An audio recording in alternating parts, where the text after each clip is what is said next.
Voltamos para o terceiro bloco do podcast Entre a Cruz e a Graça, falando sobre o quinto mandamento e agora sobre preservar e promover a vida do próximo. Bom, Lutero faz alguns levantamentos muito curiosos sobre o quinto mandamento e sobre a vivência do quinto mandamento, né? Uma das perguntas que ele faz é o seguinte: se vemos alguém em necessidade e nós podemos ajudar, mas escolhemos não agir, estamos realmente guardando o quinto mandamento? Ele vai responder que não, né? Porque o cristão é chamado não apenas a não matar, mas a defender, a promover a vida. Nós contamos com a ajuda do pastor Jonas e com o pastor Arthur para continuar falando sobre esse mandamento tão importante. E aí nós vamos iniciar com o pastor Jonas. Pastor, o que Lutero quer dizer para nós quando ele afirma que devemos ajudar e servir o nosso próximo em todas as necessidades do corpo? Olá, pastor Ramires, pastor Arthur, saudação, então, àqueles que continuam conosco, acompanhando essas reflexões sobre o quinto mandamento. Pois é, essa explicação Lutero dá lá no Catecismo Menor, né? É uma frase que todos nós fomos confirmados na Igreja Luterana, a gente decora isso, né? Que devemos ajudar o nosso próximo em todas as necessidades do corpo. E a pergunta é essa: quais são as necessidades do corpo? Acho que a gente pensa naquilo que é básico, né? Eu penso em alimentação, em moradia, em vestes, né? Higiene, saúde, segurança, necessidades do corpo, aqui especialmente. É claro que isso abrange uma série de outras coisas mais, mas ajudar o nosso próximo em todas as necessidades do corpo significa, acima de tudo, estar ao lado e dar atenção especial às pessoas vulneráveis, às pessoas marginalizadas, miseráveis, sofredores. Em outras palavras, é ajudar a manter ou ajudar a devolver a dignidade de viver para com o nosso próximo. E aí entra uma questão muito importante também, é a questão da omissão. Lutero ele pensa de modo positivo, ajudar o próximo nas necessidades. Muitas vezes é muito tranquilo a gente, de repente, não fazer nada, e ao não fazer nada, achamos que não estamos prejudicando, né? Isso é omissão. A omissão também é pecado contra o quinto mandamento. Então, devemos ser proativos. A gente tem que pensar no valor da vida, na dignidade da vida do próximo, especialmente os necessitados. Eu penso que é por aí que a gente reflete sobre essas necessidades do corpo que o nosso próximo tem. Pastor Arthur, palavras como misericórdia, cuidado, serviço cristão estão dentro do dialeto da igreja, né? Essas palavras se relacionam com o quinto mandamento e com isso que o pastor Jonas acabou de apresentar para nós? Só um pouquinho, né? Claro que não. É íntimo, né? Quando a gente pensa em misericórdia, talvez o pensamento mais comum para um significado dessa palavra seja essa misericórdia com a vida. Pensar em dignidade de vida ou até pensar em preservar a vida, né? Ou então, quando a gente vai para o âmbito do serviço cristão, a gente pode pensar na vocação, em algo nesse sentido, a gente também vai lembrar e vai exercitar, de certa maneira, né, o quinto mandamento aqui. Então, você pode pegar as coisas mais simples que existem, né? Sei lá, alguma pessoa que em algum momento, não sei, inventou algum produto, alguma coisa que facilite a vida de alguém, que incentive alguém a viver ou dê emprego, né? Isso gerou emprego para alguém, para que essa pessoa sustente a sua vida. A gente vai muito longe aí. Assim como a gente falou no último bloco, a ampliação do mandamento, quando a gente quer meio que sair fora dele, não matei. Mas você vê nas pequenas coisas que você matou também, a gente também vê nas aparentemente pequenas coisas, né, ou coisas que não têm a ver com o mandamento, que elas têm a ver também. Então, sei lá, eu vou tentar dar exemplos mais fáceis e fica essa reflexão para que as pessoas pensem no seu dia a dia. O que que eu faço na minha vida? Como Deus me dá essa oportunidade de servir a Ele a partir desse mandamento no meu dia a dia também. Mas você imagina um enfermeiro, né? Uma pessoa da área da saúde, de forma geral, ela está ali a favor do seu próximo. Eu morei um ano numa região de agricultores, né, no oeste da Bahia, e eu me lembro até hoje de algo que eu ouvi de um deles falando lá, que era assim, quando eu tô colhendo, né, era na época de colheita, ele falou assim, quando eu tô colhendo, eu vejo as máquinas lá, o pessoal tudo trabalhando, eu fico pensando assim, o quanto Deus é gracioso, é grandioso, a ponto de dar essa oportunidade para a gente de se dedicar. É uma correria danada, ele falava assim. A gente nem dorme direito, mas a gente pensa assim, poxa, daqui, da minha lavoura, da fazenda que Deus me deu, eu tô conseguindo levar a comida para vários lugares do mundo. Tem muitas pessoas, animais, seja lá o que for, né? Comendo a partir do nosso trabalho aqui. Eu não faço isso só pelo dinheiro. Ele falava assim, ele era uma pessoa bem de vida, né? Confortável, assim, tinha uma vida confortável, mas ele dizia, eu movimento muito dinheiro na fazenda, mas eu não faço pelo dinheiro, não. Se amanhã ou depois eu acabar e perder tudo, eu continuo alegre, continuo feliz por ter servido a Deus assim também. Então, esse era o pensamento dele no dia a dia dele. Ele não pensava só, isso é um trabalho, isso é a minha função aqui na fazenda, eu tenho que administrar ela. Não, eu estou servindo a Deus, eu estou levando alimento para a mesa das pessoas, né? No nosso dia a dia é a mesma coisa, né? Sei lá, a gente como pastor, né? Muitas vezes a gente tem que ser o pacificador ali, a gente tem que orientar as pessoas a viver bem, né? E no nosso dia a dia a gente pode ser assim também, né? Imagina não sei, um professor, ele percebe um aluno, uma criança lá que está sofrendo com alguma coisa, ele ajuda ela. Isso tudo são atos de misericórdia que estão sendo atos de cuidado com as pessoas e que fazem parte do serviço cristão. Você vive no mundo não como um qualquer, não como uma pessoa, mais uma pessoa no mundo, mas como um servo de Deus, um servo de Cristo, né? Então é o serviço que nós já recebemos de Deus, porque Ele nos serviu com o seu Filho para morrer por nós, sendo refletido, sendo vivido no nosso dia a dia. Nós também, agora, por causa disso, somos servos de Deus e agimos em misericórdia com o nosso irmão. Então dá para cumprir, de certa forma, claro, né, dentro do terceiro uso da lei, né, dá para viver o quinto mandamento nas nossas vocações diárias, né? Como pai, como pastor, como trabalhador, Exatamente. seja em qualquer área, né? E, O... e olhar para isso com olhos de gratidão. Porque, apesar da gente até poder dizer, eu estou cumprindo, entre aspas, né? Usando o terceiro uso da lei, é muito fácil da gente falar isso sem problema algum, mas olhar com esses olhos de misericórdia é uma oportunidade que Deus me dá. É uma graça mesmo, né? Eu poder viver assim e servir a Deus e ao meu próximo dessa maneira, né? Com E um certeza. belo exemplo, né, disso que você está falando é a parábola do bom samaritano, né? Uhum.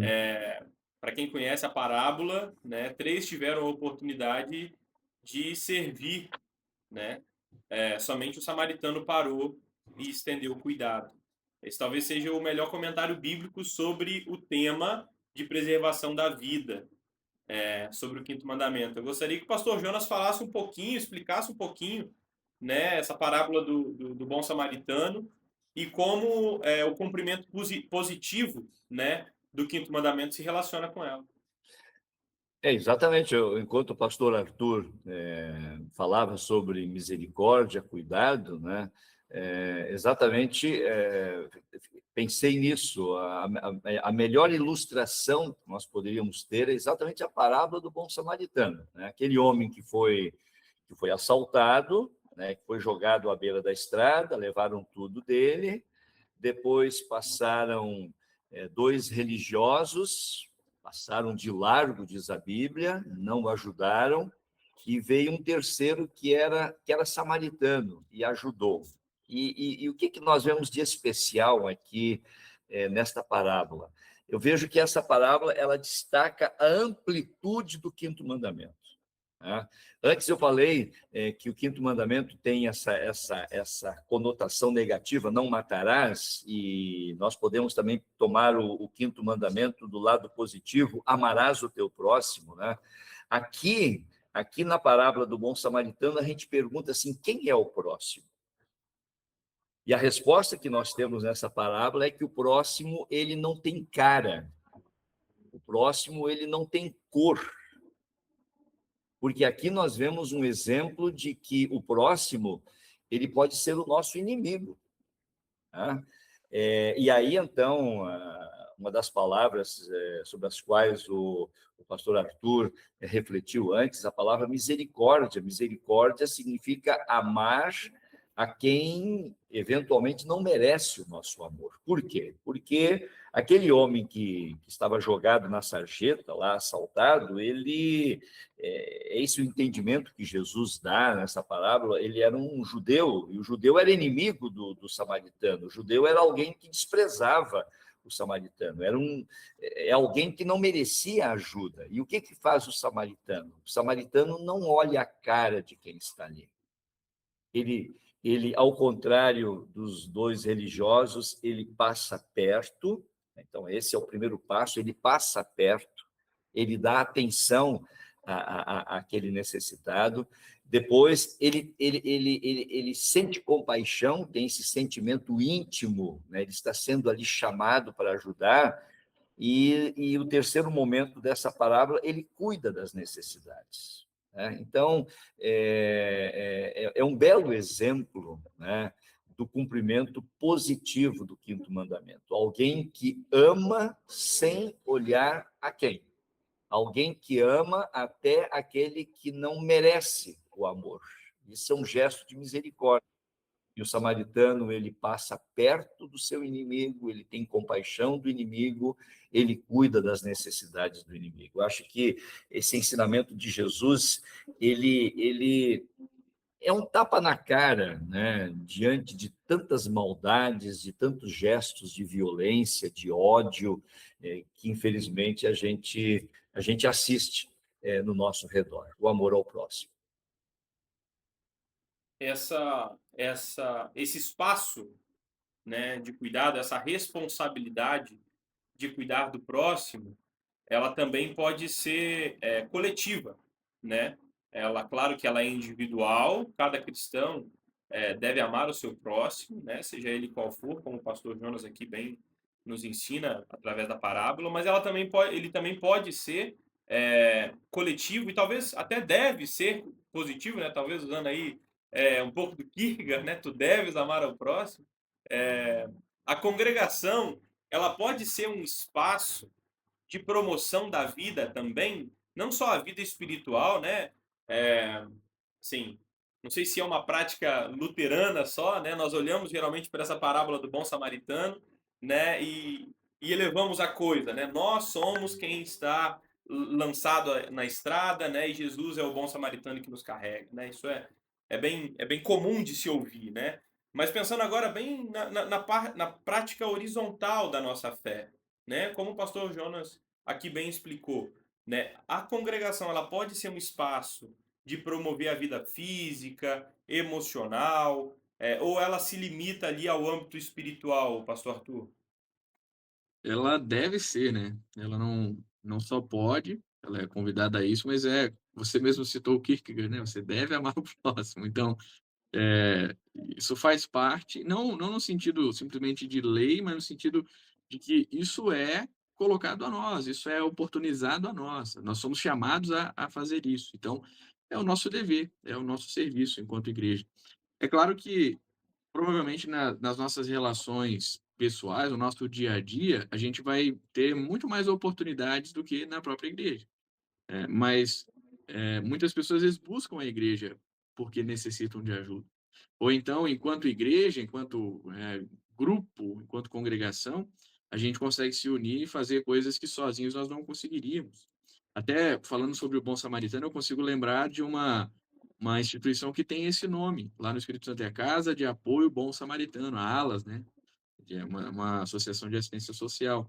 Ali é uma instituição mantida pela igreja, apoiada pela igreja, pelas ofertas que a gente oferece, né? E eles recebem pessoas que vêm do interior, precisam de algum tratamento médico, acolhem elas lá, levam ao hospital, ajudam de várias maneiras, né? Tem muitas coisas que eles conseguem fazer lá. Então, enquanto igreja, a gente consegue talvez se organizar para essas questões. Isso faz parte do trabalho da igreja também. Alguns podem pensar que isso é só, não, isso é dever do governo.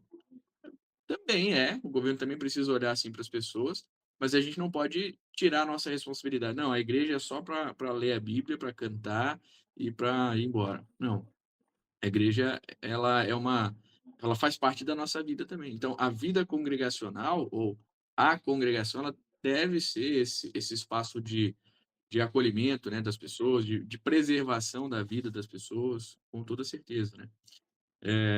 Eu mencionei a Alas, eu até tenho um monte de marca-página aqui que eles colocam um QR Code para as doações, né, para as ofertas. E é interessante, eles colocam de forma prática que isso vai ajudar. Eu nem estava lembrando, lembrei disso agora, eu deixo eles pertinho, mas eles colocam de forma prática, né? O primeiro valor aqui, ó, garantir uma diária. Ou seja, o que eles têm de gastos para receber uma pessoa lá. Depois o transporte. E depois o outro valor Pastor, maior, uma cesta básica. Eles já pastor Arthur, colocam até coloca aí para as pessoas verem ali o QR Code, para quem quiser, vocês É, têm como, às vezes, talvez pausar o vídeo e fazer uma oferta, né, para alas, tem ali a chave Pix. Se eu puder mexer um pouquinho para trás, eu acho que ele... eu vou te mandar, depois a gente coloca então, mais fácil. Acho Ah, que porque beleza, no vídeo perfeito, assim talvez fique difícil, né, de ver. perfeito. E aqui tem os valores que Tá eu lá. falei, ó. Então, assim, esse é aqui é o símbolo lá da Alas, né? É uma, é um exemplo, eu acho, né, de como a igreja exercita isso também no seu dia a dia, né? E aí, além disso, é claro, a gente na igreja trata de coisas. Eu não sei se eu posso usar essa palavra e vai ser bem entendida, mas eu vou usar ela mesmo assim e tento explicar coisas superiores. A gente não está negando a vida ou dizendo que a vida é muito pouco. Tanto que a gente falou aqui no podcast sobre a vida, a gente valoriza muito ela, né? Mas, assim, ali na igreja, além de ser tratadas as questões físicas, as questões corporais, ali a gente recebe esse evangelho que nos traz a vida.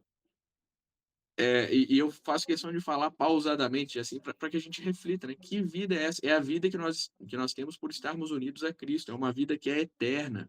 É uma vida que foi conquistada pelo sangue do Cordeiro de Deus. É uma vida sem pecado, uma vida completa, plena. Então, assim, dessa maneira, preservando a vida que nós já vimos aqui, mesmo em meio ao pecado, nós também estamos demonstrando o valor dessa vida que Jesus Cristo trouxe e traz para nós. Então, de certa maneira, uma coisa está intimamente ligada à outra, né? O testemunho junto com o cuidado cristão e tudo mais. Não sei se era essa a pergunta ou se eu fugi demais. Eu fui lembrando da Alas daqui, fui falando outras coisas, mas eu espero ter respondido a pergunta. Não, era isso sim, era isso sim. Exatamente para a gente poder compreender, porque existem projetos sociais também nas nossas igrejas, né? Projetos simples, às vezes uma aula de música, uma aula de leitura, contação de história, ou escuta ativa, como tem algumas congregações aqui do Rio, né? Cada igreja tem ali a sua vocação como congregação também de ocupar um espaço ali no bairro, na comunidade, né? Você é o nosso ouvinte, né? Comenta aqui embaixo qual é o projeto social que a sua igreja está produzindo, né? Tá fazendo, tá deixando de espaço, né? E quem sabe, né? Com esse seu comentário, outras pessoas que moram aí nos bairros conseguem também chegar e ter acesso a esse espaço de cuidado, dessa vida também que nós estamos falando aqui, né? A vida, não só a vida natural, mas também a vida eterna que é dada a nós. Tá bom? Lembra de curtir, lembra de compartilhar esse vídeo e nós nos encontramos aqui na semana que vem. Continuamos com os dois pastores para falar sobre os desafios contemporâneos do quinto mandamento. Nós vamos falar sobre aborto, nós vamos falar sobre suicídio, nós vamos falar sobre eutanásia, sobre violência, muitos assuntos complicados, complexos. Então eu peço que você já se prepare essa semana, vai orando, vai estudando, para que na semana que vem você possa vir também já preparado com seu coração aí para a gente meditar sobre esses temas tão importantes e tão sensíveis, tá bom? Então, se você não viu nenhum ainda e caiu de paraquedas no terceiro vídeo e vai para o quarto vídeo, volta, dedica um pouquinho mais de tempo né? E ver o primeiro episódio, ver o segundo episódio, porque eles dão a base para a gente chegar na nossa conversa nesse momento. Beleza? Nós nos encontramos na semana que vem. Forte abraço. Bênção de Deus.